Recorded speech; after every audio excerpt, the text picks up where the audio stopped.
Alex has always felt a crushing darkness in his life.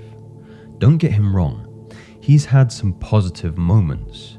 He's had some good friends. He's even had a girlfriend at one point, but they always seem so short-lived.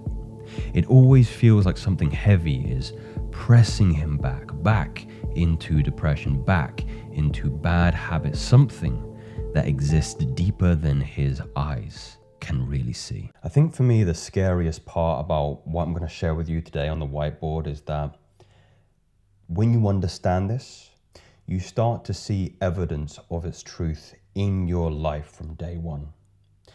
It is no longer conducive to your holistic health to disregard the presence of the spiritual warfare, the spiritual realm that we are oscillating between. This positive and negative, this God and Satan, whatever you want to call it, whatever synonyms are most conducive to your worldview. There's a better way to understand this. But once you start to see how this chain of logic works behind me, things start making sense.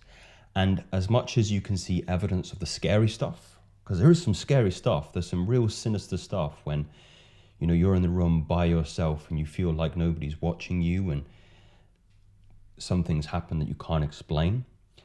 The antithesis of that is synchronicities. Blessings start to come your way. Life starts to present you opportunities, and then you call it good luck, but the universe recognizes that your karmic debt is becoming lighter and lighter and lighter as these entities start to perish in the light that is now permeating through their negative energy in your auric field. So I'm going to waste no time. I'm going to start off with the first point here that we have to recognize, and a phenomenal quote by Salahuddin, or Saladin, however you want to pronounce it. If you want to destroy a nation without war, make adultery and nudity common in the younger generation. If you want to destroy a nation without war, make adultery and nudity pervasive throughout the younger generation. Now you hear a quote like that and you recognize, where is our culture consciousness at the moment? And it's 125. It's 125. That is the consciousness of lust. That is the energy of lust. One way you can and one parameter in which I'm measuring that is social media. Social media is kind of like a parallel reality to ours on a mental field. And you can understand a lot about the consciousness of this species by looking at what's in the mind, what is constantly running through the mind. And a good analogy for the mind is the social media field. It is the X platform, it is Instagram, it is TikTok, and it is so pervasive nowadays with carnality, with lust, with impulsivity, with craving, with not having. And that is a very lower energy in consciousness. It is a self-serving, God-denying, God-destroying part of our reality. Body slavery. I've often said that once you dilute a man of his spirituality, he serves nothing greater than his sexuality. If you remove the spiritual dimension from a man, he puts himself in place of his God, his deity, his universe, whatever you want to call it.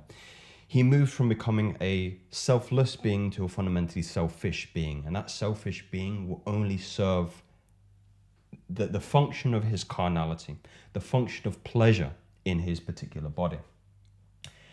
And I call this hell.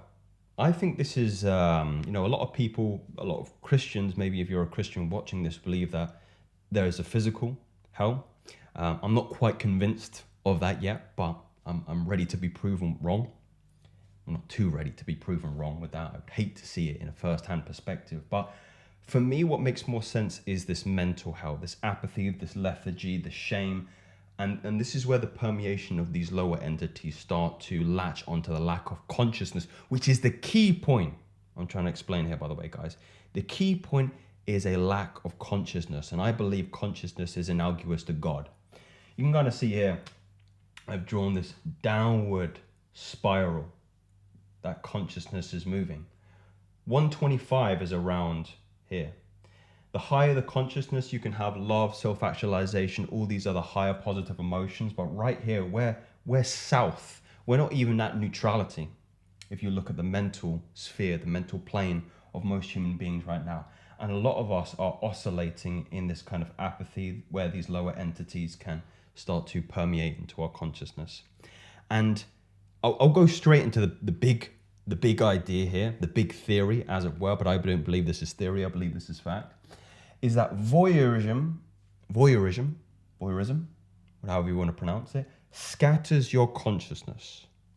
Voyeurism scatters your consciousness. Now, voyeurism, for those who aren't familiar with the term, is simply gratifying oneself through the viewing of others gratifying themselves in a sexual dimension. I think I phrased that fairly PG. But the idea is, God is in the gathering of consciousness. God is in the gathering of consciousness. I know I have many different viewers here from different religions and different permeations of spiritual understanding and beliefs, and that's completely fine. But one idea I think we can all marry is maybe a more scientific lens and psychological lens of this idea that consciousness is God. Your consciousness is God. The seat of the soul, the third eye, the pineal gland is where consciousness sits. It's actually said that consciousness exists inside the CSF, your cerebral spinal fluid. So your consciousness sits in this fluid, and that consciousness is God fragmented into many different human beings, right? All having a unified experience, a human experience, but we are a spiritual being. We are collective consciousness. Now, if we recognize and accept that premise, by the way, we have to agree here. We have to say, okay, let's agree for the sake of argument that God is in the gathering of consciousness. When you have more consciousness, you have more spirituality. That's why I believe, and I know for a fact, that some of the most earth-shattering experiences you can have is when you're really, really present. You know, when you're praying, when you're meditating, when you're doing yoga, when you're doing Tai Chi, all of these things, there's such profound experiences in them because they're in the gathering of consciousness. When you think about what you're doing most of the day, you're on your iPhone, you're on your computer, you're on your laptop, you're scattering consciousness in multiple different directions. But when you bring them together, when you sit and you meditate and you pray, that is the gathering of consciousness, the gathering of God, and why you have so many insightful experiences in those moments, because there's more God. There's more God. So if we accept that, the limbic system scatters the prefrontal cortex. The limbic system scatters the prefrontal cortex. When you're about to relapse, when you're about to get reactive, you switch from prefrontal cortex to limbic system, from higher executive function to animalistic function, to carnality, to impulsivity, to serve your two lowest prime directives, to eat and to reproduce, right? There is no light here. There is no activation in the higher levels of cognition here. And if there's no light here, there can be no God here. Now, the point I'm referencing in respects to culture consciousness being so low is that our consciousness is so low that it is allowing these lower entities to start to permeate in the spaces where God should be, where God should be. And the more and more we indulge this lack of consciousness, this animalistic, this carnal, this more reactive nature, the more we sacrifice space for God, for consciousness, and we give it over to entities that would seek to transgress us further. I've drawn the doom eyes down here. I don't know if you can see, but there are men that you'll come into contact with where you're speaking to them, you're having a good conversation, you're vibing, whatever the case may be, is you look in their eyes and there's no light there, you know? I call these dead men walking. They're alive, their heart is beating, their brain is working, but there's no lights on upstairs. And those individuals, you can feel this, you know, energetically. If you're intuitive in that sense, you understand this, that there is a deep-seated darkness. You hear they say, pardon me, that the eyes are the door to the soul, don't they? Because you're looking straight into, you know, your pineal gland kind of sits behind that, behind the optic nerve. So you're staring right into that center where the CSF is, where all that fluid should be, that God consciousness. And by the way, there is an interesting continuity between sexual fluids and it being replenished by the CSF. So make of that what you will. If you're wasting that fluid, if there's no lubrication in your cerebral spinal, there's a lowering of consciousness. There's an absence of consciousness. Something to think about there. So these eyes, these dead eyes, these doom eyes are becoming more and more prevalent because there's an absence of light and an absence of God in that regard. And that's where you become susceptible to lower conscious entities. Okay, so there are some fairly easy ways to know if this describes you or describes if you have them, right? So let's just go through this. So lower consciousness breeds demons, astral, then physical possession. So, this isn't going to turn into anything particularly Hollywood, but the way I like to describe it is a kind of heaviness and a lethargy, and an apathy in your life. I feel this is where kind of depression may transcend over from a spiritual dimension to a psychological dimension. A lot of people report, depression for no reason. And I believe that there is a strong relationship between what I'm sharing here and the presence of this kind of feeling in your life. So the hardest battles are no longer mental. They're spiritual. It shows up in your energy, in your etheric body first, and then your mental, and then your physical. You can actually tell, if you get sick, you feel it in your energy first. You feel it in your aura first and how you're approaching things. And then it starts to manifest into a physical symptom. So if we recognize that we have less and less consciousness within ourselves, the vessel was empty. Our vessel was empty, and there becomes an opportunity for these lower entities, these parasites, to start to feed off that kind of absence of God, that darkness there. I believe some people call it loosh. I might be poorly phrasing that, but maybe check that out. Succubus dreams, one of the classic ways that you can tell when you're asleep. Your consciousness sinks, gets lower and lower, and there you are susceptible to entities that would seek to drain you further. You get impressions for perhaps the things that you've been doing in your life that have making you feel, shameful, apathetic, guilty, perhaps, about how you've been conducting yourself in this life. Nightmares as well. One of the key things for me is whenever I do find myself in a rut like Alex was at the start of this video, I get such profoundly vivid nightmares. Night terrors, you wake up and you're absolutely soaking. It's a horrible sensation as you try to, pass it off.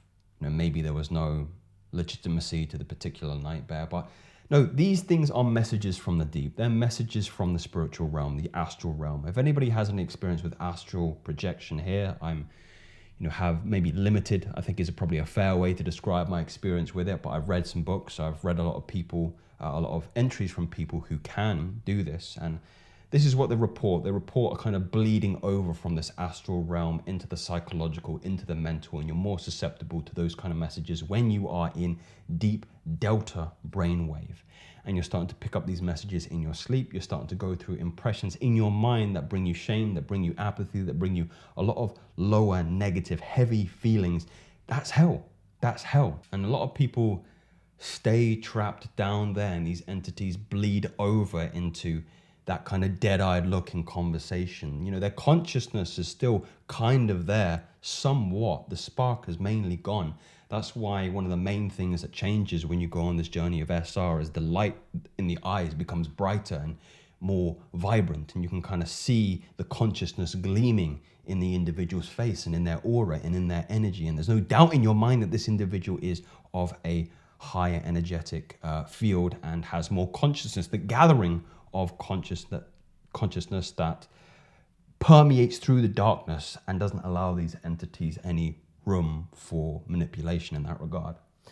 And one of the ways, or visual ways perhaps you can describe this a little bit better, is this is kind of my example of consciousness here being God consciousness, the largest portion of consciousness, and most people kind of existing in this lower level here, where there's still so much space in between for these entities to kind of operate in here.